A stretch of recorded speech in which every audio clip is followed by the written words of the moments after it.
এই রান্নাঘরে সবাইকে স্বাগত। সেমাই তো আমরা কম বেশি সকলেই খেয়েছি, সকলেরই এটা খুব পছন্দের ডেজার্ট।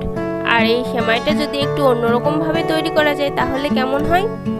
হ্যাঁ, এই অন্যরকম সেমাইটির নাম শাহি সেমাই।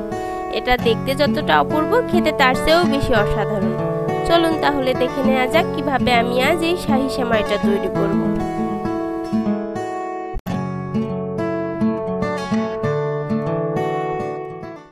শাহি সেমাই বানানোর জন্য এখানে আমি নিয়েছি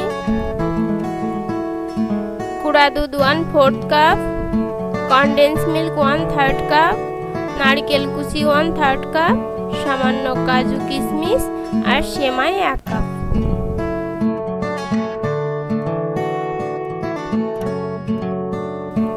প্রথমে চুলায় একটা প্যান বসিয়ে নিয়েছি। প্যানটা গরম হয়ে গেলে এতে দিয়ে দেব 1.5 চা চামচ ঘি। এখানে ঘি বা বাটা দুটোই নেওয়া যাবে। শাহি সেমাই আর সেখানে একটু ঘি এর গন্ধ থাকবে না, তাই কি হয়? আমি ঘি দিয়েই করেছি।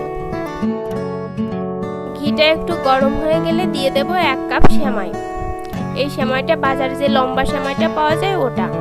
এটা প্যাকেটে থাকা অবস্থায় আমি একটু ভেঙে ছোট ছোট করে নিয়েছি। এবার একটু হালকা আঁচে ভালোভাবে ভেজে নিতে হবে। আস্তে আস্তে একটু বাদামি বর্ণের হয়ে যাবে। দেখুন আমার সেমাইটি হালকা একটু বাদামি বর্ণের হয়ে এসেছে।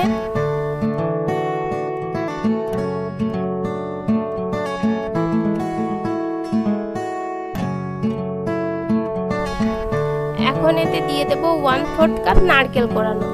নারকেলটা আমি একেবারে মিহি করে কোড়াইনি, সামান্য একটু বড় করে কুড়িয়ে নিয়েছি। নারকেলটা আমি একটু হালকাভাবে নেড়ে চেড়ে মিশিয়ে নিচ্ছি।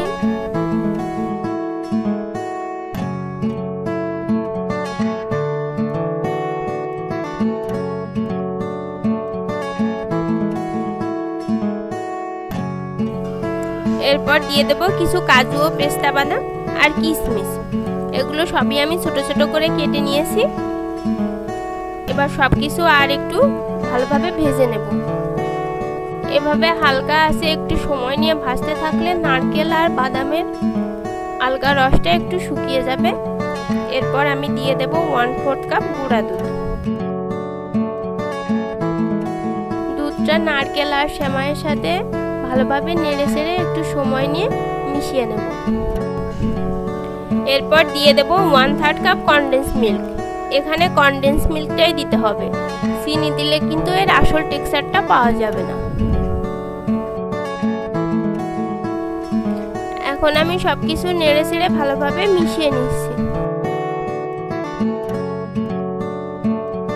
এবার দিয়ে দেব সামান্য এলাচ। এবার ফাইনালি সবকিছু মিশিয়ে 3-4 মিনিটের মতো ভালোভাবে নেড়ে নেব। এখানে খেয়াল রাখতে হবে যেন সেমাইটা পুড়ে না যায়। হালকা আছে এটাকে রান্না করতে হবে, জাল কোনোভাবে বাড়ানো যাবে না। 4 মিনিট হয়ে গেছে, আমার রান্নাটাও শেষ। এটা থেকে খুব সুন্দর একটা গন্ধ বের হচ্ছে।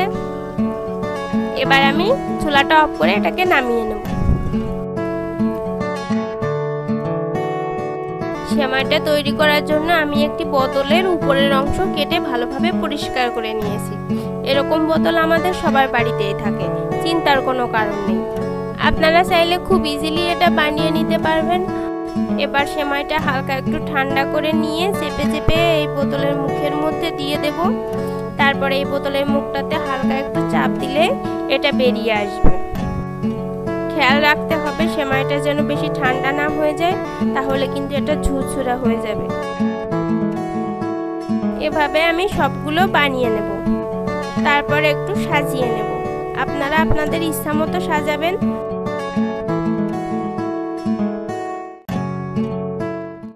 তৈরি হয়ে গেল আমার শাহি সেমাই। সত্যি এটা খেতে খুব মজা। বিশ্বাস না হলে বাসায় বানিয়ে খেয়ে দেখবেন। আশা করি তখনই বুঝবেন এটা কতটা সুস্বাদু। ভালো লাগলে লাইক কমেন্ট করবেন আর আমার চ্যানেলটি সাবস্ক্রাইব করে আমাদের সাথেই থাকবেন। ধন্যবাদ।